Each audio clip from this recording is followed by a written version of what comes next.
Guys मैं आज आपको एक स्टोरी सुनाती हूँ। स्टोरी सुनते रहना और साथ में गेट रेडी विद मी भी फेस वॉश में कर रही हूँ ड्रामोनिक्स का यूज़ और ये एक्नी कंट्रोल प्लस वाइटनिंग है और इसके बहुत ज़्यादा बेनिफिट है। अगर आपने इसको परचेज करना हो तो मैं नीचे मेंशन कर दूंगी। अब गाइस मैं आज आपको एक सुनाती हूँ एक शहजादी की कहानी।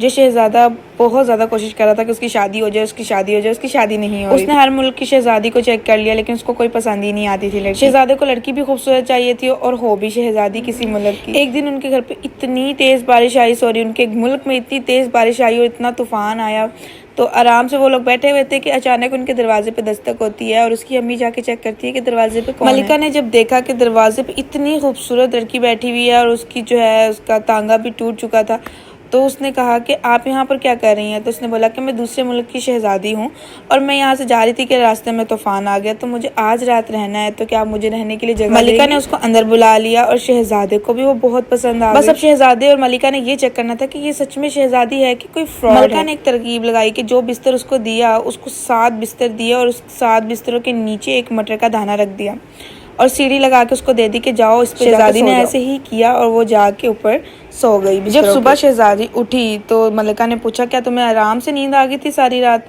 7 बिस्तर के ऊपर सीढ़ी लगा के सोई थी वो।